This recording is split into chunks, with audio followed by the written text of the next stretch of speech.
palavra de Deus, irmãos, ela nessa sessão, ela tem uma expressão que chama muito a nossa atenção, que é o que está no verso 6 do capítulo 5. Eu queria que vocês voltassem comigo, por favor. Diz assim: porém a mão do Senhor castigou duramente os de Asdod. A palavra aqui, castigou duramente, esse termo, literalmente significa pesado. Deus castigou pesadamente os de Asdod. A palavra pesado em hebraico, ela é do mesmo cognato da palavra glória, que é exatamente como encerra o final do capítulo 4. O capítulo 4 termina dizendo assim, verso 22, e falou mais, foi-se a glória de Israel. A palavra glória, ela é exatamente da mesma raiz da palavra pesado. Não é? Esse termo, aqui no texto, traz consigo a imagem de que o peso da glória de Deus caiu sobre os filisteus. O peso da glória de Deus caiu sobre os filisteus.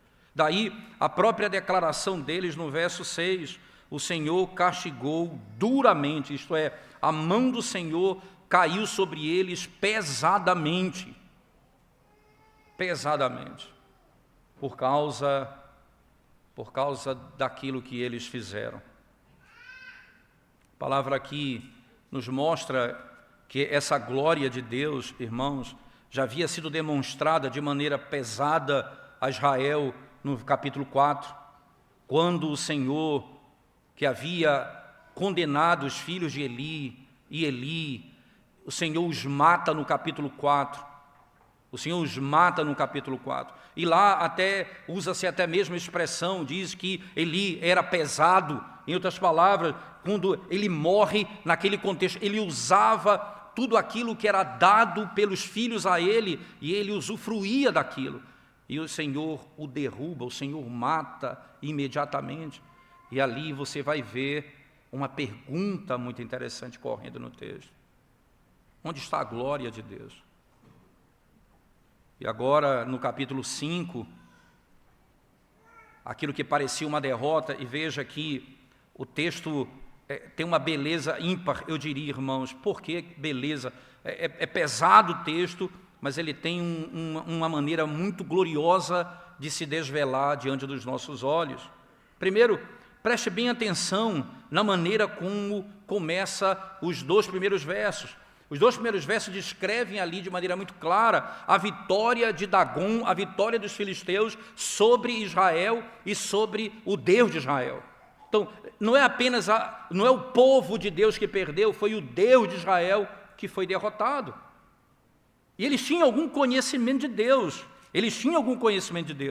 Os filisteus que ali fizeram aquela ação sanguinária, matando os israelitas, porque Deus ordenou, Deus permitiu, né? Eles tinham algum conhecimento de Deus. E eu queria que você rapidamente só voltasse no capítulo 4 comigo, no verso 8, que diz assim, os filisteus dizendo, ai de nós, quem nos livrará das mãos desses grandiosos deuses? São os deuses que feriram aos egípcios com toda a sorte de pragas no deserto.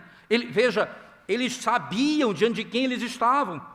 Eles reconheciam aquilo que Deus fez para os egípcios, era conhecido de todos.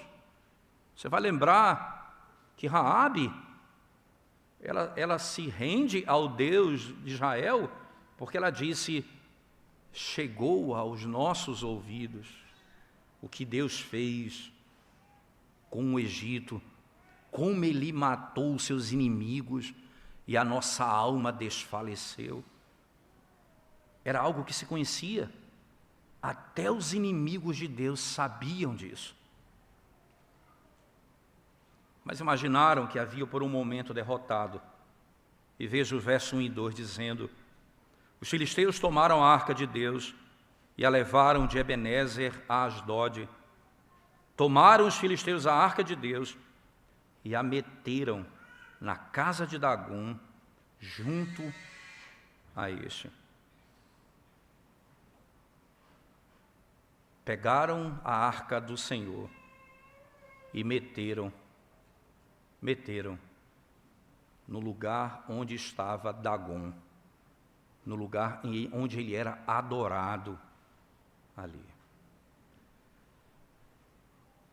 No verso 3 ao 5, você vai encontrar a vitória da arca de Deus sobre Dagon, mas do verso 1 e 2, você tem a vitória dos filisteus sobre a arca de Deus, aparentemente. O que chama a nossa atenção aqui, eu queria que você rapidamente parasse para pensar, irmãos, né? O que foi que aconteceu aqui no texto? Por que eles colocaram ali Deus, a arca de Deus, naquele local? Então você imagina, primeiro, por duas razões, provavelmente, né? Possíveis razões. Primeiro, porque ali era onde estavam as coisas sagradas. E eles colocaram o Deus Dagon junto com o Deus de Israel, a arca de Deus. E eles queriam ali um tipo de sincretismo religioso, onde eles poderiam adorar Dagon e ao Deus de Israel, de alguma maneira.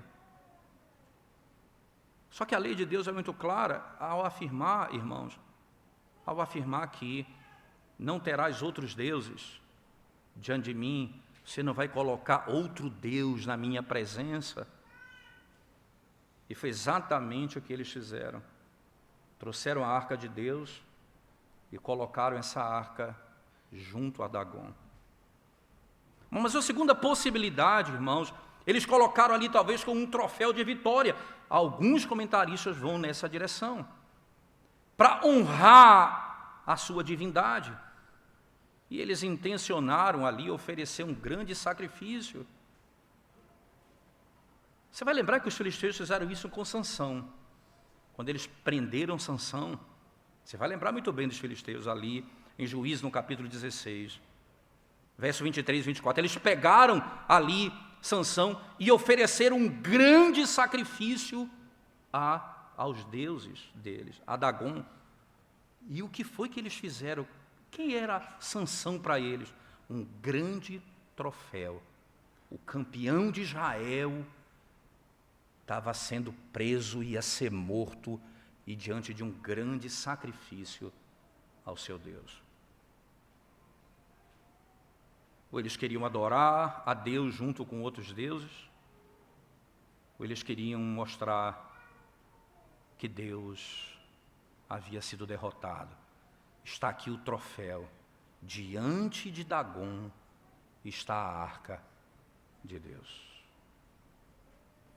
Está a arca de Deus. Tendo punido, irmãos, Israel, o Senhor o fez porque eles queriam usar a arca de modo supersticioso. E a arca foi entregue nas mãos dos filisteus. E eles abusaram disso. O que Deus vai fazer aqui agora? Vai mostrar a Israel de que ele não precisa de Israel para defender a sua própria causa. Que Deus não precisa da igreja, Ele é autossuficiente, Ele não precisa de mim, Ele não precisa de você para fazer aquilo que Ele tem de fazer. Ele é todo poderoso. Nós cantamos alguns cânticos, não, na igreja nós não cantamos, mas se canta muitos cânticos por aí, dizendo assim: Deus não tem pés, eu sou os pés de Deus. Deus não tem mãos, eu sou as mãos de Deus. Como se, entenda, eu até entendo que há um sentimento de serviço, tudo bem, mas cuidado, porque isso é uma manifestação de que eu sou aquilo que Deus não pode ser, eu faço o que Deus não pode fazer. E ali nós começamos a tornar o culto a Deus algo estranho, onde o homem é necessário, onde eu me torno necessário. O que nos chama a atenção agora é o que Deus vai fazer com Dagon, para mostrar exatamente o oposto. O que é que ele faz? Veja o verso 3 a 5. Levantando-se, porém, de madrugada os de Asdod, no dia seguinte, eis que estava caído Dagon com o rosto em terra.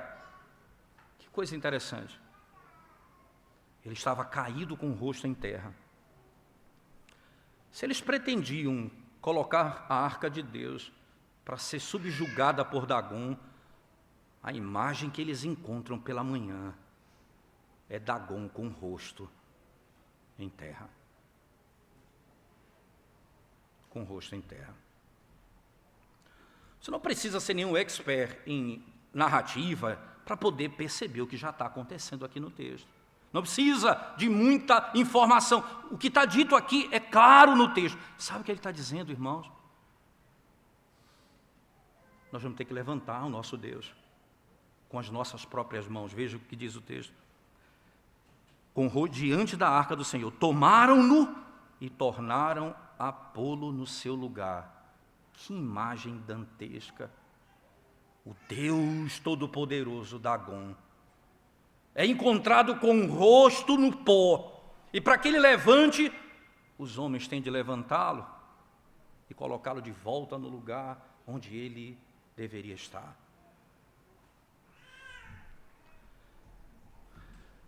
Irmãos, como é triste você notar a dureza de coração dos homens nesse sentido. Você encontra uma pessoa sincera até, eu diria até muito sincera, com a imagem de uma santa nas mãos, colocando nos braços e dizendo: eu suplico a ela e ela me ouve. Só que ela não consegue ficar em pé sozinha, eu tenho que segurá-la. Eu tenho que sustentá-la. Eu tenho que colocar nos meus ombros. Eu tenho que andar nas ruas com ela.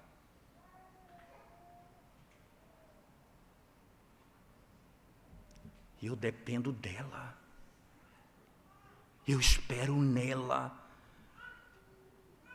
As pessoas, elas são duras de coração. Elas não percebem a loucura que elas estão envolvidas.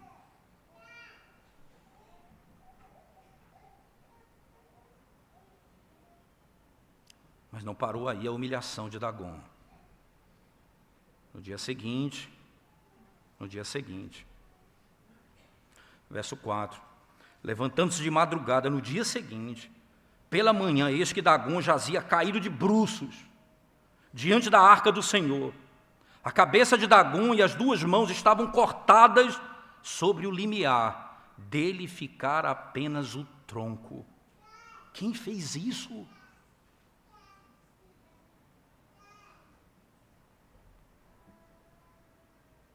O que é Dagom? Matthew Henry chega a falar, e muitos comentaristas dizem isso também, que é a ideia do Deus peixe. Até um tipo de algo, como se fosse até mesmo dentro da própria, do conceito grego de mitologia, alguns até imaginam, metade homem, metade peixe. Outros vão dizer que não, que Dagom ele estava associado com a semente, o grão da terra, algo associado à fertilidade, coisa assim. Mas era o Baal dos filisteus. Ele era o Baal dos filisteus, o grande Deus dos filisteus. E ele chega, quando ele adentra aquele local, ele está de bruço, o limiar das mãos cortado, dizendo: ele não pode te socorrer, ele não tem poder para ir até você. Cortada a cabeça, ele não pode te ouvir, ele não tem sabedoria, ele não tem entendimento. E com o rosto separado do corpo, as mãos cortadas do braço, ele de bruço.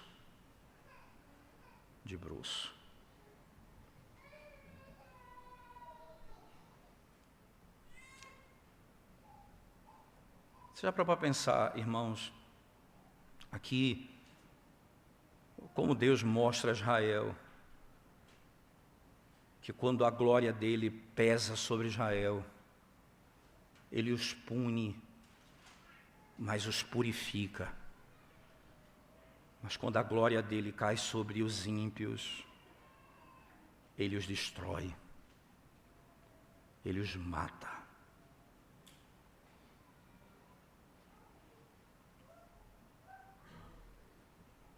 Isso traz à memória mais uma vez o princípio das Escrituras que percorrem toda ela. Lembra na criação? Você vai lembrar que o homem é a coroa da criação, a Bíblia vai dizer isso até. No 6º dia ele foi criado, mas lembre-se, ele é a coroa da criação, mas ao mesmo tempo você vai entender que Deus fez o mundo sem o homem. Ele criou tudo com o poder da sua palavra, desde a criação é assim. Ele disse, haja luz e houve luz. Deus não depende do homem para fazer, para criar, nem para redimir. Nem para redimir. Você vai lembrar ainda que a própria redenção, Deus teve que prover todas as coisas.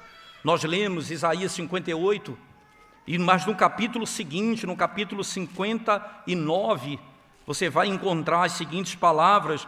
A partir do versículo 15 de Isaías 59, o profeta diz assim, sim, a verdade sumiu, e quem se desvia do mal é tratado como presa. O Senhor viu isso e desaprovou o não haver justiça. Viu que não havia ajudador algum, e maravilhou-se de que não houvesse um intercessor, pelo que o seu próprio braço lhe trouxe a salvação, e a sua própria justiça o susteve. Ele viu que não havia ninguém que pudesse redimir ou ajudá-lo na salvação da igreja. Então ele mesmo, ele se fez homem, ele veio até nós e cumpriu a obra da redenção. Ele mesmo fez isso. Ele não dependeu do homem para isso. Mas não apenas isso. Você vai lembrar do sofrimento de Jó, como essa verdade acalma o nosso coração. Jó, diante dos muitos sofrimentos que ele viveu na vida, perdas, morte, prejuízo, e passa a reclamar, Deus o chama para que ele suba ao monte, e lá no monte Deus diz, Jó, quem és tu? Acaso tu és meu conselheiro? Eu pedi conselho a ti, onde tu estavas quando eu lancei os fundamentos da terra? Onde tu estavas? Quem é você para questionar o Todo-Poderoso? Eu dependo de você, você é meu conselheiro. Você é mais sábio do que eu. Você sabe o que é melhor para você.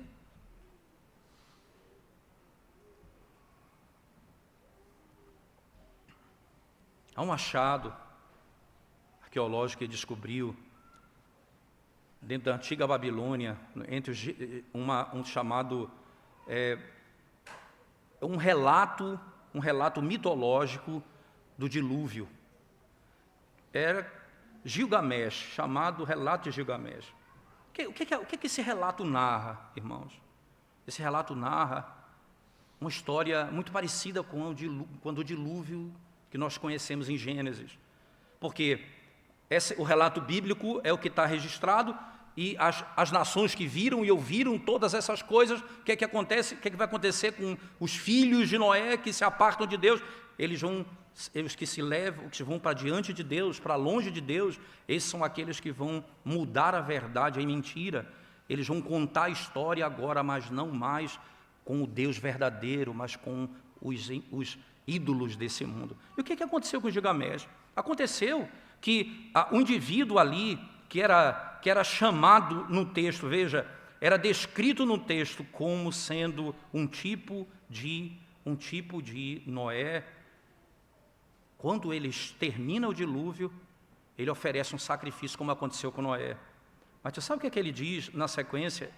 Ele diz assim, aconteceu algo que chamou a nossa atenção. Quando eu ofereci sacrifício, os deuses vieram como mosca para cima. Ele usa essa expressão no relato. Aí ele diz, porque eles tinham fome.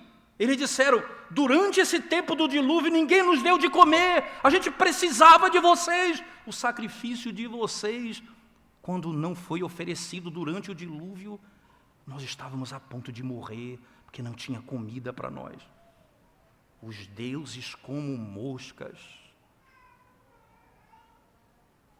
Deixa ele dizer quem é o nosso Deus. Salmo de número 50, preste atenção, por favor. Deixa ele dizer quem é o nosso Deus. Salmo 50, diz assim, a partir do verso 1. Fala o poderoso Senhor Deus, e chama a terra desde o levante até o poente. Desde Sião, excelência de formosura, resplandece Deus. Vem o nosso Deus e não guarda silêncio, perante ele arde um fogo devorador. Ao seu redor esbraveja grande tormenta. Intima os céus lá em cima e a terra para julgar o seu povo. Congregai os meus santos, os que comigo fizeram aliança, por meio de sacrifício. Os céus anunciam a sua justiça, porque é o próprio Deus que julga. Escuta, povo meu, e eu falarei. Ó Israel, e eu testemunharei contra ti. Eu sou Deus, o teu Deus. Não te repreendo pelos teus sacrifícios, nem pelos teus holocaustos continuamente perante mim. De tua casa não aceitarei novilhos nem bodes dos teus apriscos, pois são meus todos os animais do bosque e as alimárias aos milhares sobre as montanhas. Conheço todas as aves dos montes e são meus todos os animais que pululam no campo. Se eu tivesse fome, não tu diria, pois o mundo é meu e quanto nele se contém. Eu não te pediria, se eu tivesse fome, eu não dependo de ti. Você não me oferece sacrifício, porque eu preciso comer. Você não me oferece dinheiro, porque eu preciso de dinheiro. Você não me entrega nada, porque eu sou Deus. Eu não dependo de você. Você depende de mim. Quando nós vamos ofertar, você acha que Deus precisa do seu dinheiro? Você acha que Deus precisa do seu dinheiro? Na oração de Davi, 1 Crônicas 29, ele disse, Senhor, quem sou eu? Quem é o meu povo? Para que voluntariamente te dê alguma coisa. Tudo o que te damos, damos porque recebemos primeiro de ti. Teu é o poder, tu é a riqueza, tu é a majestade, Senhor. Quem sou eu?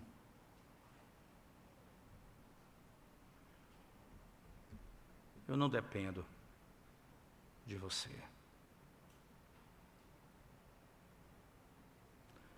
Deus julga a sua própria causa. Na sequência do texto, por favor, voltemos lá para 1 Samuel. Qual a solução que eles vão possibilitar? A solução é essa, veja bem, a partir do verso 5 em diante. Por isso, os sacerdotes de Dagom e todos os que entram no seu templo não lhe pisam limiar em Asdod até o dia de hoje. Sabe o que eles fazem, irmãos?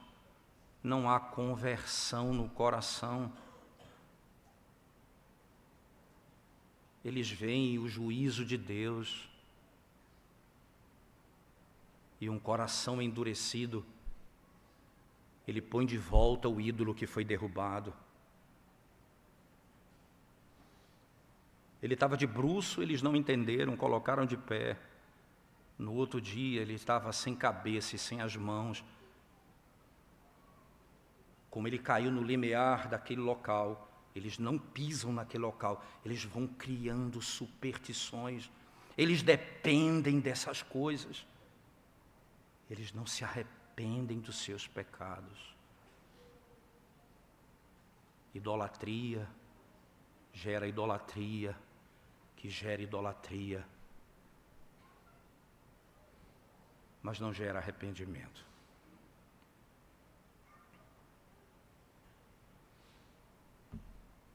Simplesmente, ele estava com o rosto no chão, colocaram de pé.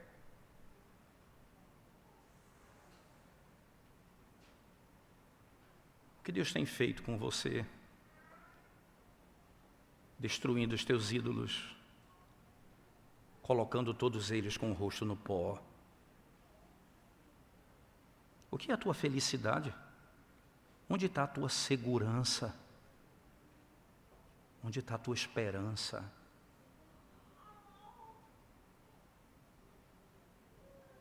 Quantos de nós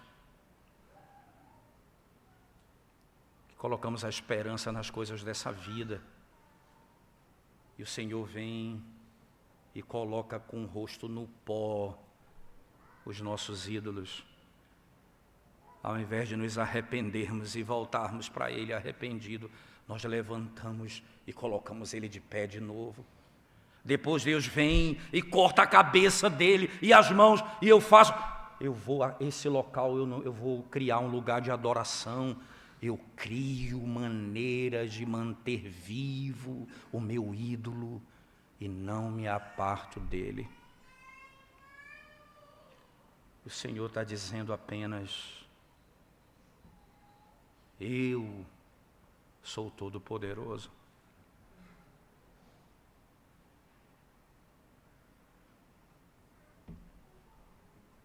Em mim você tem que colocar toda a tua esperança.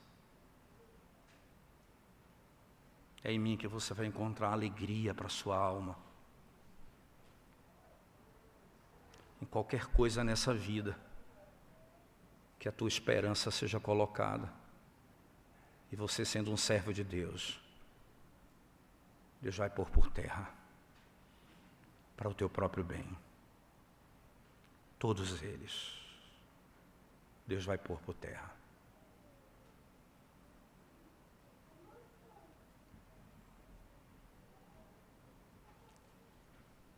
Um dia, um amigo me disse que foi nessas oportunidades de evangelização que se tem na vida, né? Encontrou um jovem que entrou no elevador com ele, e eles começaram a conversar, antes de entrar no elevador, durante o período em que eles estavam indo para os apartamentos. E aí o jovem vinha alegre, ele perguntou assim: por que você está alegre? Não, eu acabei de tirar a minha carteira de motorista, e aquela alegria e tal. Aí ele disse: e qual agora o teu outro objetivo? Ele disse: meu outro objetivo agora é terminar minha faculdade e tal. E depois, me casar, eu quero me casar. E depois, qual é o teu outro objetivo? Não, eu quero ter filhos. E depois, não, eu quero construir, ter uma condição nessa vida. E depois, eu vou me aposentar, eu quero ter uma condição boa. E depois, o que você espera depois? Aí ele disse: não sei.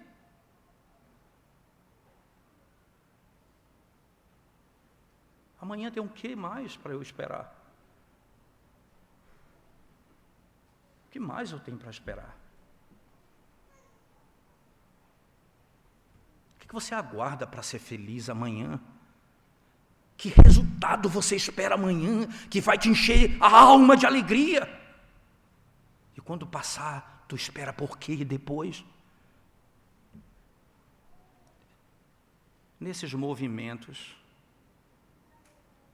o Senhor vai colocando os ídolos no chão.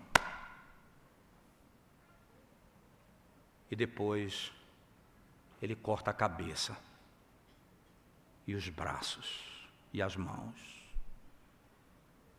Confia somente em mim. Põe a tua esperança somente em mim.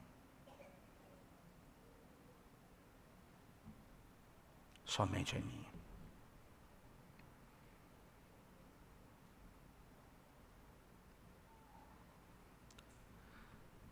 Os filisteus, irmãos,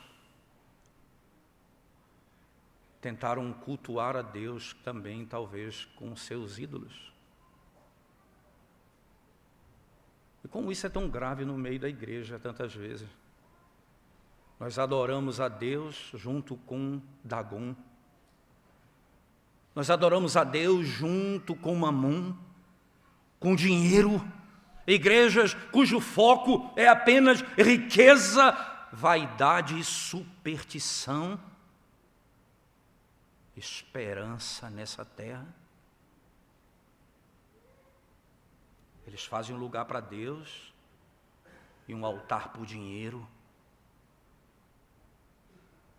Um altar para Deus e um altar para a saúde.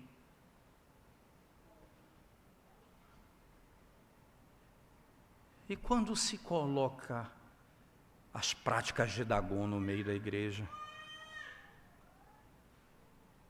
aspersão de água sobre as pessoas, sal grosso, cruz vazada, Dagon e Deus. Mas lembre-se, não perca de vista o que aconteceu aqui. A vitória do Senhor é certa. Todos os seus inimigos serão destruídos. Todos eles. E qual é a solução que eles encontram? Não é arrependimento, não. A solução que eles encontram é: tira daqui, arranca ele daqui. Como fizeram, irmãos, a cidade em que Jesus expulsa demônio e lança aos porcos, os donos dos porcos e as pessoas da cidade disseram: não queremos o Senhor no nosso meio. Então o que eles dizem? Tira ele daqui. O problema não é o nosso pecado, o problema não é a nossa iniquidade, o problema é ele. Tira ele daqui. Nós queremos nos distanciar dele. Daí a religião que brinca de estar perto de Deus, mas está longe.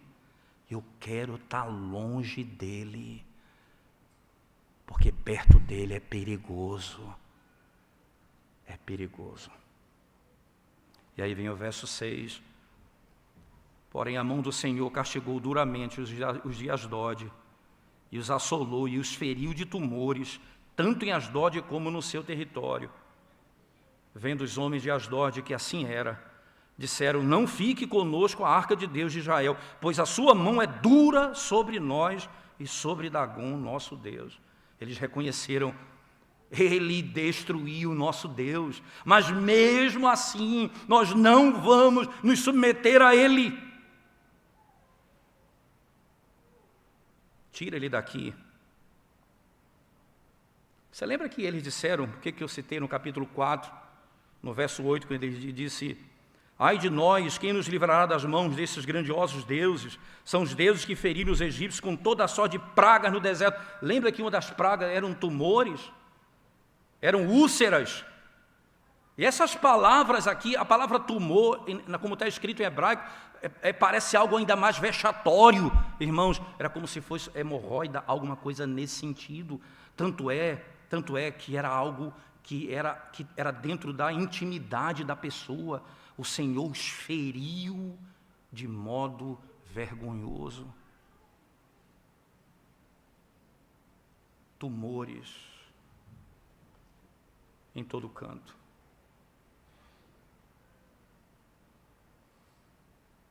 Nós vamos ter que tirá-lo daqui. Vamos tirá-lo porque a mão dele é pesada sobre nós. E certamente nós não temos saída diante dessa realidade. Agora, olhe para a sequência e veja.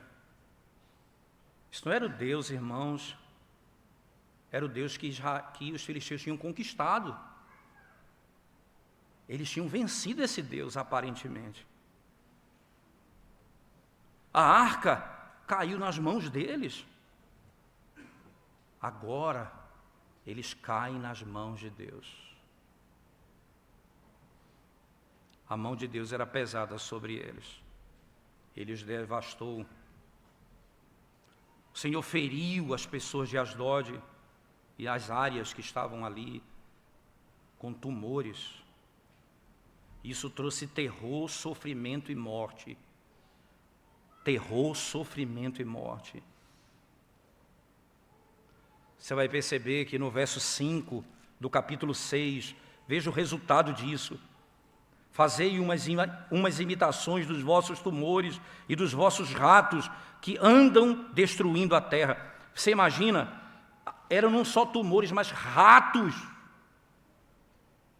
As pragas tomaram conta daquele local. Aqui o texto vai dizer no verso 11 e 12 que eles morreram. Veja, os homens que não morriam eram atingidos com os tumores e o clamor da cidade subiu até o céu. O que nós vamos fazer? Nós vamos tirar daqui e vamos levar para outra cidade. Que presente impressionante. Chega em Gate, no verso seguinte, pode olhar no texto. Então o que é que acontece quando chega? Praga e pânico chegam com eles, verso 8 e 9. O que é que Gade vai fazer? Vai enviar a arca a Ecrom. E aí o que é que vai acontecer, irmãos? A mesma coisa. Os filisteus estavam certos de uma coisa. Eles sabiam que o problema não era os homens de Asdod. Veja só. Eles não pensavam que os homens de Asdod eram mais pecadores do que os outros. O problema era a mão de Deus. Era muito pesada sobre eles. O problema era a mão de Deus. Onde está a glória de Deus? O peso de Deus caiu sobre os filisteus. O que sobrou? Morte e total destruição. Nada de fato escapou. Sem um soldado, sem um judeu, Deus somente destruiu os seus inimigos. Todos eles. Nenhum escapou. Matthew Henry, comentando esse verso, diz assim: o reino de Satanás certamente cairá diante do reino de Cristo. O erro diante da verdade, a profanação diante da piedade, a corrupção diante da graça no coração do fiel. Quando os interesses da religião, diz Matthew Henry, parece ter sido destruído e parece que vai afundar. Entretanto, até mesmo aqui, confie, porque o dia do triunfo chegará. Grande é a verdade e ela vai prevalecer contra todo erro e todo pecado. O que parecia o fim era a glória de Deus. Era a manifestação do poder e da glória de Deus. É claro, irmãos, que quando você olha para um texto como esse, nós nos perguntamos, como Deus se revela a nós aqui? O que Deus ensina sobre Ele, de fato, a todo o povo? O que eu aprendo sobre Deus nesse texto?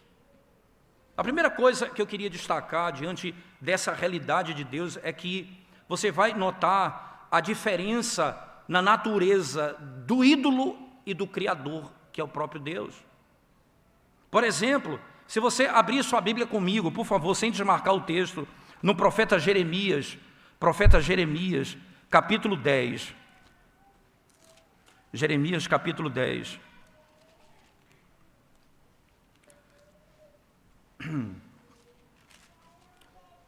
Você vai encontrar isso, irmãos, a partir do versículo 5, preste atenção. Ai da Síria, cetro da minha ira, a vara em sua mão é um instrumento do meu furor. Envio-a contra uma nação ímpia e contra o povo da minha indignação, que lhe dou ordens, para que dele roube a presa e lhe tome o despojo e o punha para ser pisado aos pés como a lama das ruas. Ela, porém, assim não pensa, seu coração não entende, assim antes intenta consigo mesma destruir e desarraigar não poucas nações.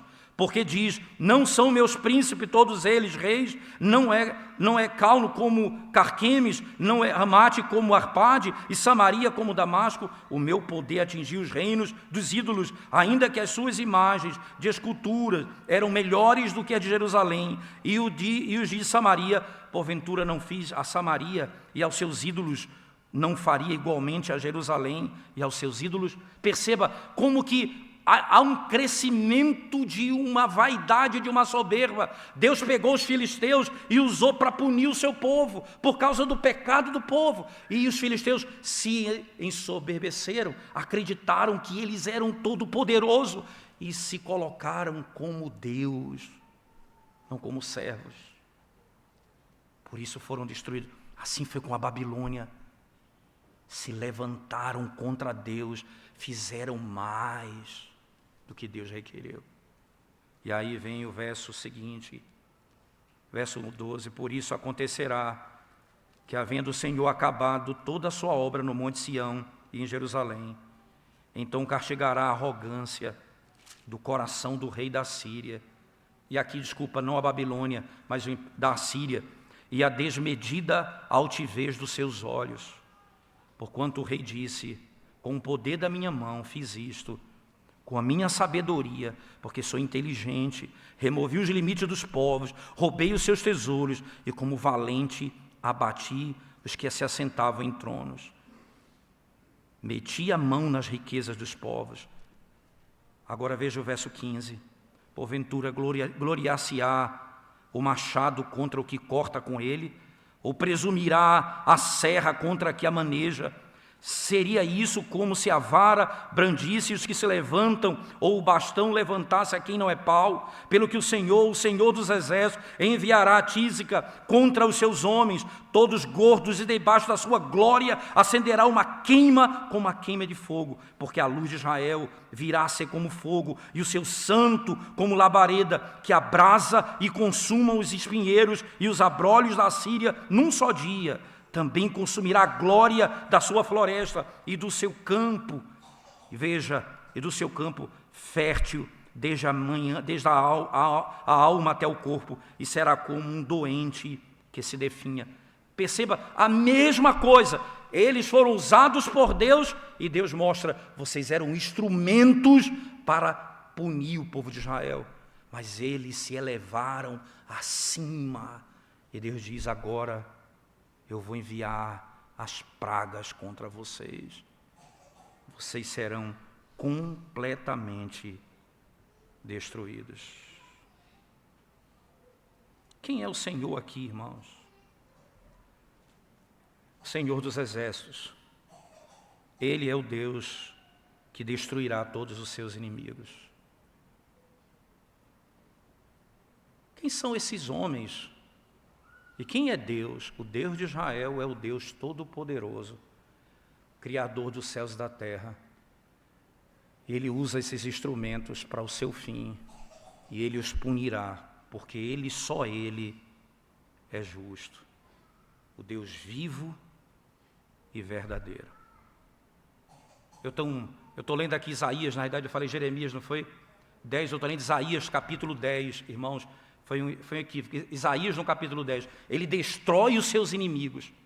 Nesse texto, Isaías 10. Quando você vai comigo lá, agora para Jeremias, aí você vai encontrar a declaração que está estabelecida sobre os ídolos deles. Isaías 10 descreve o que aconteceu com os filisteus, mas Jeremias, no capítulo 10, preste atenção, apenas o verso 10 do capítulo 10 de Jeremias. Diz assim um texto sagrado: deixa eu ler do verso 7, ele diz assim: quem não temeria a ti, ó Rei das nações? Por isto é a ti devido, porquanto entre todos os sábios das nações, em todo o seu reino, ninguém é semelhante a ti. Mas eles todos se tornaram estúpidos e loucos, e o seu ensino é vão, morto como em pedaço de madeira. Traz-se prata batida de Tarsis e ouro de Ufaz. Os ídolos são obras de artífice e de mãos de ourives. Azuis e púrpuras são as suas vestes. Todos eles são obras de homens hábeis. Mas o Senhor é verdadeiramente Deus. Ele é o Deus vivo, o Rei eterno. Do seu furor treme a terra. Ele é o Deus vivo. Ora, Isaías no capítulo 10, eu tenho a declaração: o que eles fizeram foi porque Deus permitiu, mas Deus vai julgá-los. Agora no Jeremias ele diz: só há um Deus vivo e verdadeiro, sou eu. A quem você confia? Em quem você espera? Em quem você espera? Ora, esse Deus se manifesta a Israel nesse contexto, mostrando para nós, mais uma vez, diante dos nossos olhos, irmãos, que o que Ele requer de nós é exatamente que abandonemos os nossos pecados, o que Ele fez com Israel. Não adianta eu me afastar dEle, não adianta eu ter uma prática de idolatria paralela, não adianta eu adorar e depender e esperar em outros. Eu preciso agora, diante do juízo de Deus, me arrepender dos meus pecados. E a glória dele se manifestará perdoadora a nós. Porque foi Cristo Jesus que levou sobre si a condenação e a maldição que era sobre mim. Não tem como escapar do peso da glória se eu não me esconder em Cristo Jesus. Todo aquele que se aproxima de Deus sem Cristo sofrerá os danos como sofreu os filisteus e os seus deuses. Todos aqueles sofrerão os mesmos danos. Então nós ouvimos o Senhor dizer, terminando o versículo, último verso de 1 Samuel 5, e o clamor subiu ao céu. O sofrimento era tanto que subiu ao céu. O que é que nós devemos concluir diante de tudo isso? Qual ídolo do seu coração o Senhor tem colocado por terra hoje? Em quem você tem onde você tem colocado sua dependência hoje? Onde está a tua esperança hoje? Se não for em Cristo Jesus, onde a glória de Deus habita, se não for nele. Sabe o que aconteceu com Cristo para nos salvar? A ira de Deus caiu sobre ele. Se não estivermos em Cristo, a ira de Deus cairá sobre nós e não haverá esperança para nós. Desejo do meu coração, irmãos, nessa manhã, é que de toda a força, com toda a força do seu ser, você se afaste de tudo aquilo que você confia que não é Cristo e coloca toda a tua esperança naquele que não é Cristo, para que você possa encontrar hoje conforto para a sua alma e perdão para os seus pecados. Vamos curvar nossa cabeça e orar ao Senhor mais uma vez, irmãos. Nós te exaltamos, ó Deus, te exaltamos, porque o Senhor tem sido gracioso para conosco. O Senhor tem sido bom para conosco em nos colocar diante da Tua palavra que é viva e verdadeira e poderosa e é capaz de mudar a nossa sorte e nos encher de esperança, expondo as fraquezas do nosso coração, até mesmo os ídolos do nosso coração, que precisam ser todos destruídos, ó Deus. Ajuda-nos a não levantarmos os ídolos que foram derrubados. Ajuda-nos a confiarmos em Ti e em Ti somente, porque só Tu és Deus. Todos os outros são obras das mãos dos homens. Só Tu és o Deus vivo e verdadeiro. Em Teu nome nós oramos, Senhor Jesus. Amém. Coloquemos-nos de